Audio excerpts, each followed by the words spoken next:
friends to a new session on genomics and proteomics. In this session, we will discuss biological techniques in genomics.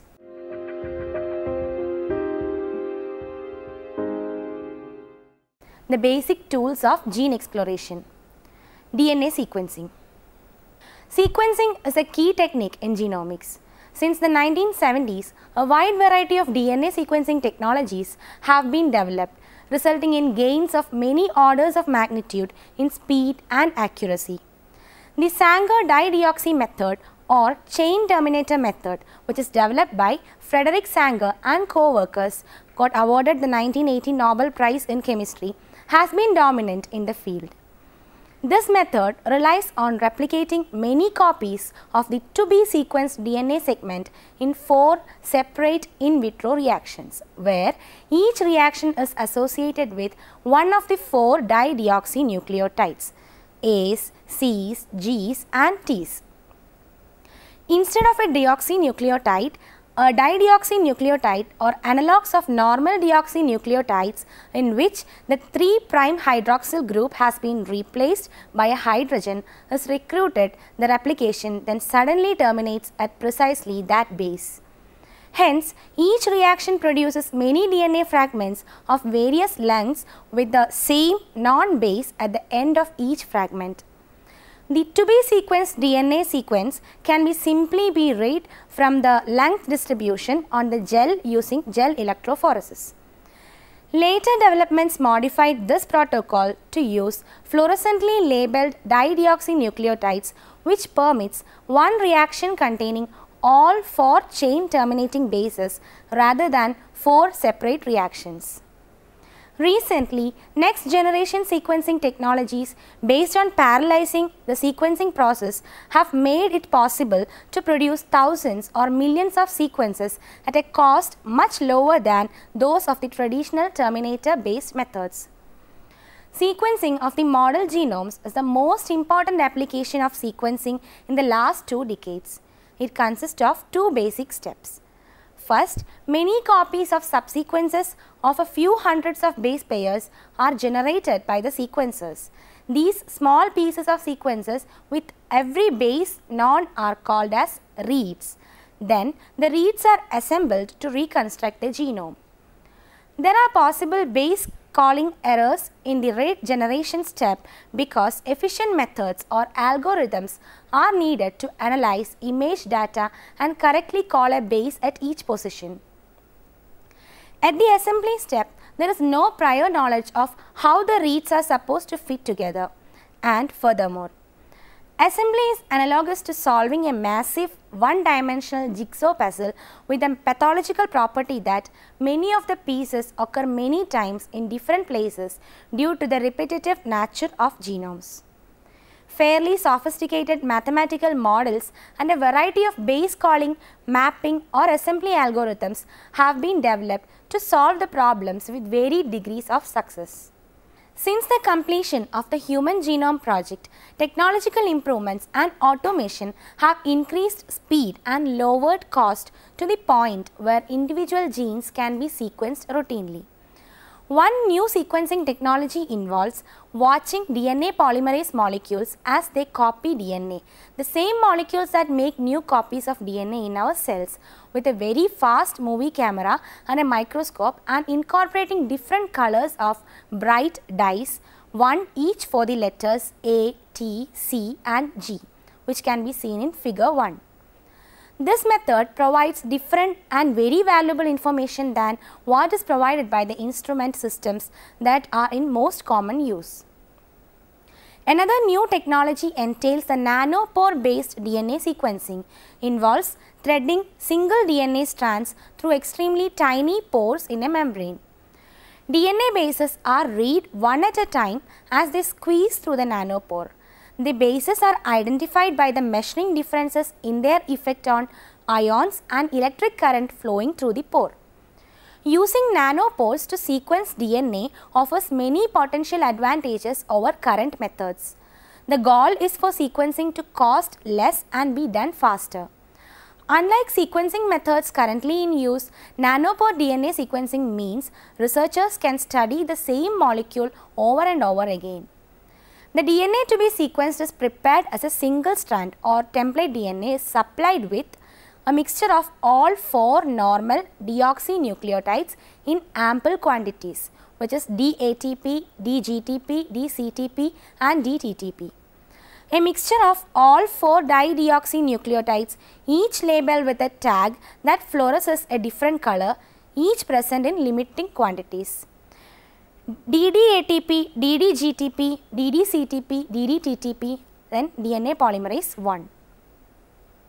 Because all 4 normal nucleotides are present, chain elongation proceeds normally until by chance DNA polymerase inserts a dideoxynucleotide shown as colored letters instead of the normal deoxynucleotide shown as vertical lines in figure 1. If the ratio of normal nucleotide to the dideoxy versions is high enough, some DNA strands will succeed in adding several hundred nucleotides before insertion of the dideoxy version halts the process. At the end of the incubation period, the fragments are separated by length from longest to shortest. The resolution is so good that a difference of 1 nucleotide is enough to separate that strand from the next shorter and next longer strand. Each of the 4 dideoxynucleotides fluoresces a different color when illuminated by a laser beam, and an automatic scanner provides a printout of the sequence, which can be seen in figure 2. This figure shows a DNA sequence which is 455 nucleotides of the lyse U gene of E. coli, which was generated by an automated sequencing device. Sequencing technologies also play a key role in the assays that require the identification of DNA sequences. Examples of such use include the serial analysis of gene expression and its updated version, the CAP analysis of gene expression. Both methods measure the relative frequency of different RNA transcripts in a high throughput fashion. The RNA sequencing assay, relying on the next generation sequencing instruments, provides more comprehensive information on a sample's RNA contents, which is known as transcriptome data. Another noteworthy example is the CHIP sequencing assay, which combines next generation sequencing with CHIP or chromatin immunoprecipitation for detecting the genome-wide DNA binding sites of a protein of interest. Noise of these data comes from possible sequencing or base calling errors and the need to map the sequence segments back to the genome, or mapping is often not unique. Several methods have been developed to analyze these data using ad hoc approaches or some probabilistic modeling. Chromatin immunoprecipitation assay or CHIP. Chromatin immunoprecipitation is a popular approach for measuring the binding of proteins to DNA in living cells. It involves fragmenting chromatin, the protein DNA complex, into small fragments and then precipitating fragments that include a particular protein of interest. This is done using an antibody specific to that protein. CHIP has been generally combined with microarrays known as ChIP-chip or sequencing technology known as CHIP sequencing to perform genome-wide identification of binding regions such as transcription factor binding sites or methylation sites. Solid phase synthesis of nucleic acids. DNA strands can be synthesized by the sequential addition of activated monomers to a growing chain that is linked to an insoluble support. The activated monomers, as seen in figure 3, are protected deoxyribonucleoside 3' phosphoramidites. In step 1, the 39 phosphorus atom of this incoming unit becomes joined to the 59 oxygen atom of the growing chain to form a phosphide triester. The 59th hydroxyl group of the activated monomer is unreactive because it is blocked by a dimethoxytrityl or DMT protecting group, and the 39 phosphoryl group is rendered unreactive by attachment of the B-cyanoethyl or BCE group. Likewise, amino groups on the purine and pyrimidine bases are blocked. Coupling is carried out under anhydrous conditions because water reacts with phosphoramidites. In step 2, the phosphide triester in which P is trivalent is oxidized by iodine to form a phosphotriester in which P is pentavalent. In step 3, the DMT protecting group on the 59OH group of the growing chain is removed by the addition of dichloroacetic acid, which leaves other protecting groups intact. The DNA chain is now elongated by 1 unit and ready for another cycle of addition as seen in figure 4. Each cycle takes only about 10 minutes and usually elongates more than 99% of the chains. This solid phase approach is ideal for the synthesis of DNA because the desired product stays on the insoluble until the final release step. All the reactions take place in a single vessel and excess soluble reagents can be added to drive reactions to completion. At the end of each step, soluble reagents and byproducts are washed away from the resin that bears the growing chains. At the end of the synthesis, NH3 is added to remove all protecting groups and release the oligonucleotide from the solid support. Because elongation is never 100% complete, the new DNA chains are of diverse lengths. The desired chain is the longest one. The sample can be purified by high pressure liquid chromatography or HPLC or by polyacrylamide gel electrophoresis. DNA chains of as many as 100 nucleotides can be readily synthesized by this method. The ability to rapidly synthesize DNA chains of any selected sequence opens many experimental avenues. For example, a synthesized oligonucleotide labeled at one end with 32P or a fluorescent tag can be used to search for a complementary sequence in a very long DNA molecule or even in a genome consisting of many chromosomes. The use of labeled oligonucleotides as DNA probes is powerful and general. For example, a DNA probe that can base pair to a non-complementary sequence in a chromosome can serve as the starting point of an exploration of adjacent uncharted DNA. Such a probe can be used as a primer to initiate the replication of neighboring DNA by DNA polymerase. An exciting application of the solid phase approach is the synthesis of new tailor-made genes. Polymerase chain reaction or PCR. An ingenious method called the polymerase chain reaction or PCR for amplifying specific DNA sequences was devised by Kary Mullis in 1984. Consider a DNA duplex consisting of a target sequence surrounded by non-target DNA. If the flanking sequences of the target are known, millions of copies of the target sequences can be readily obtained by PCR. PCR is carried out by adding the following components to a solution containing the target sequence. First, a pair of primers that hybridize with the flanking sequences of the target.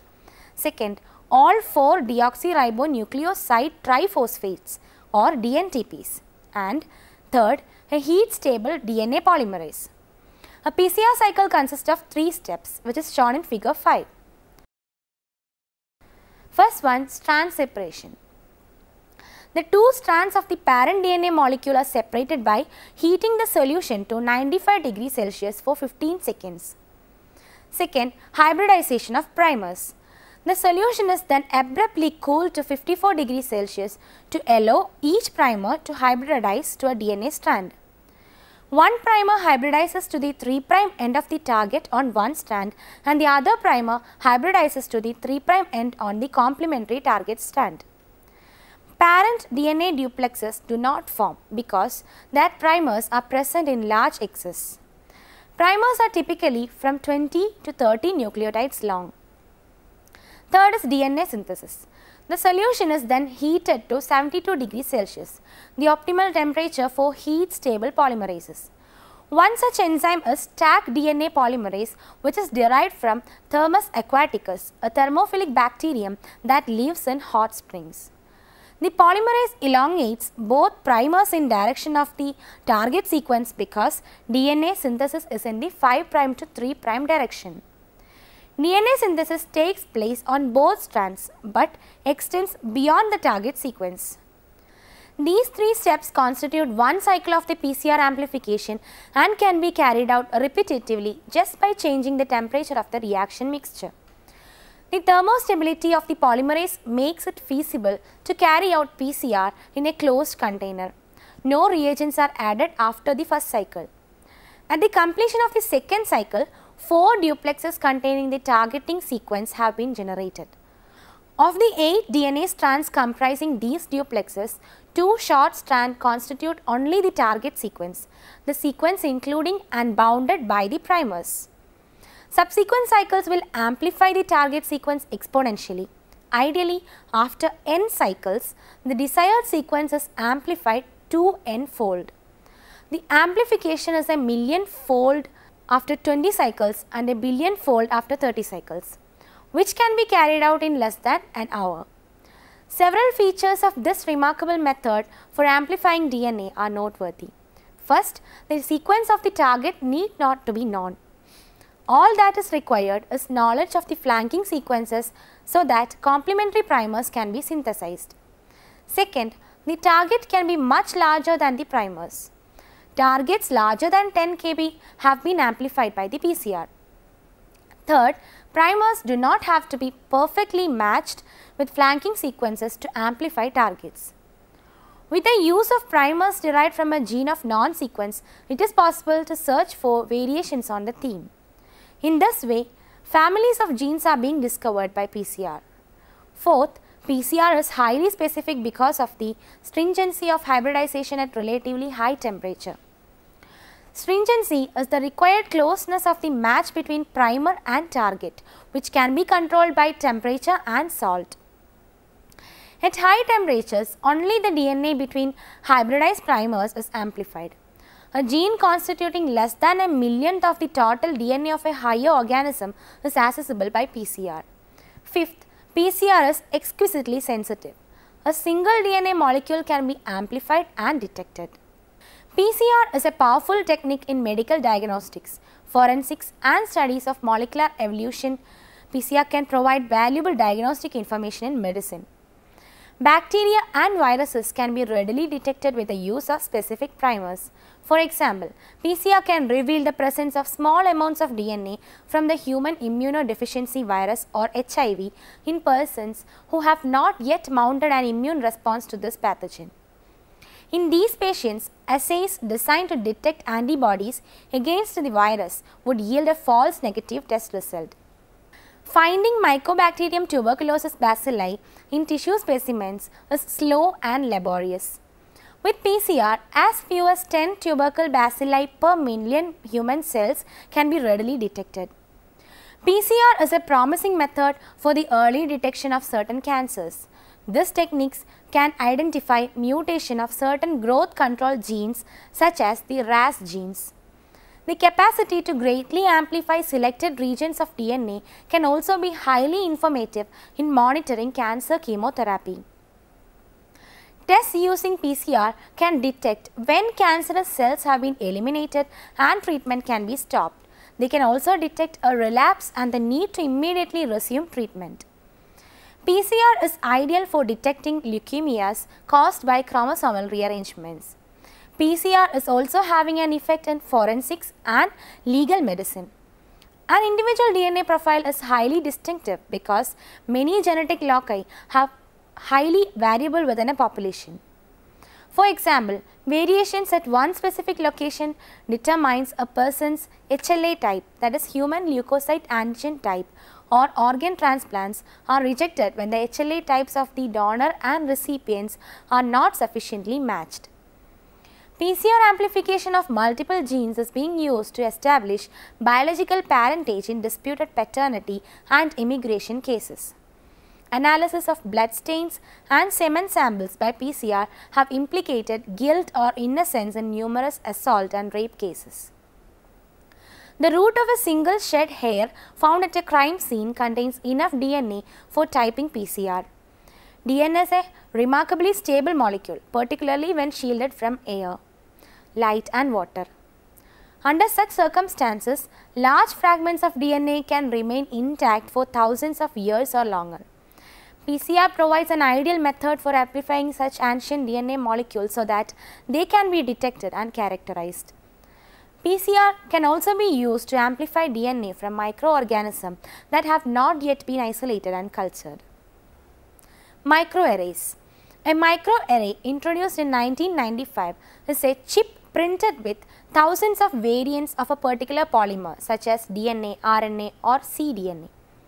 Each variant appears in a tiny dot known as a probe or spot containing many copies of the same sequence.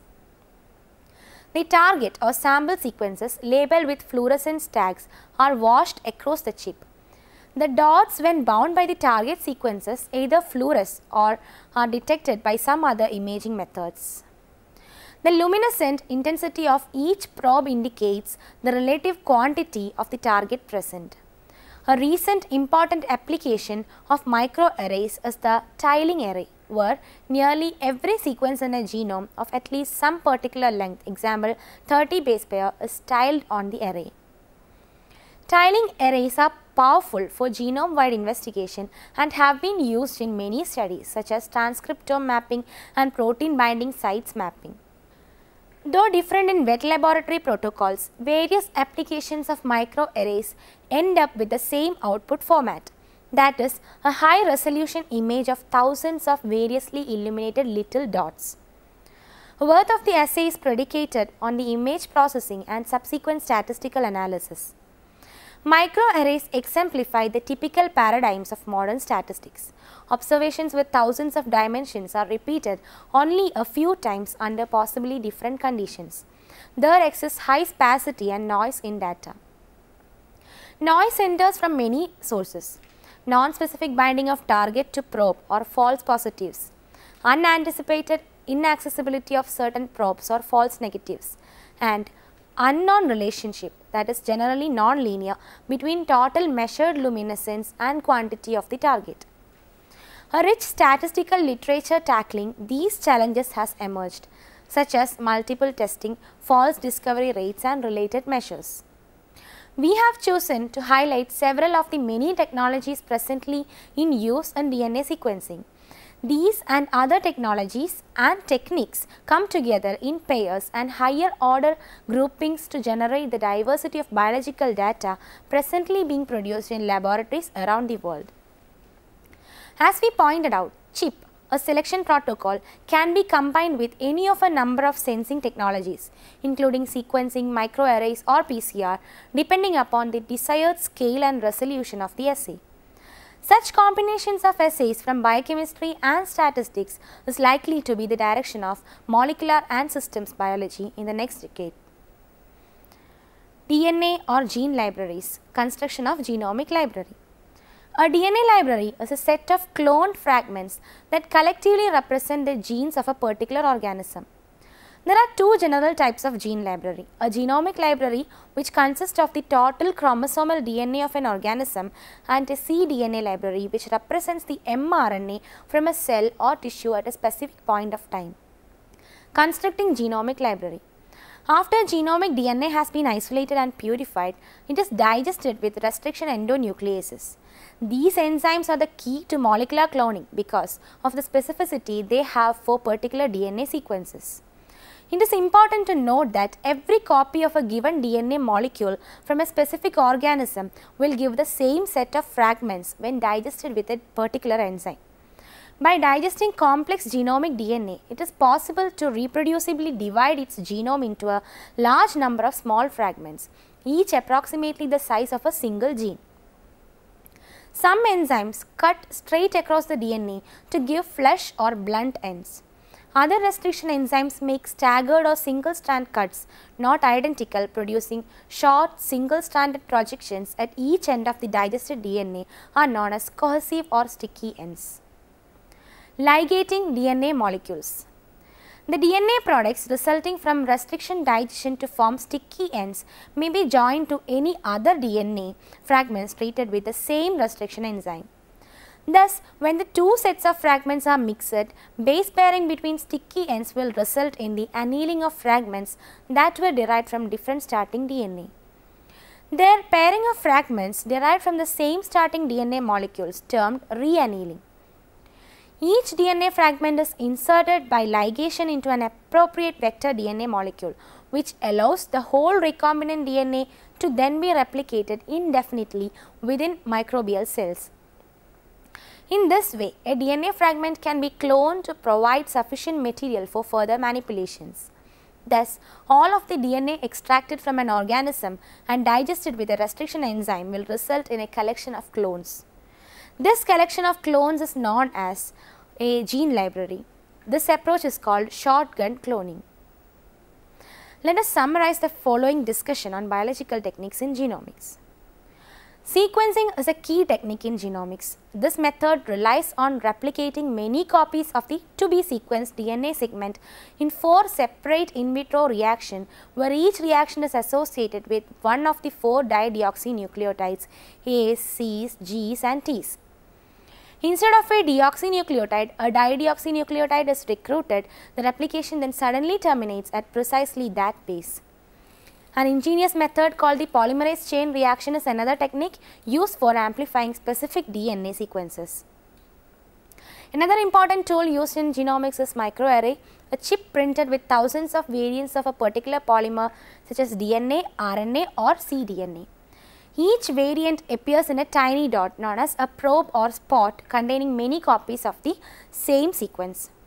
We have chosen to highlight several of the many technologies presently in use in DNA sequencing.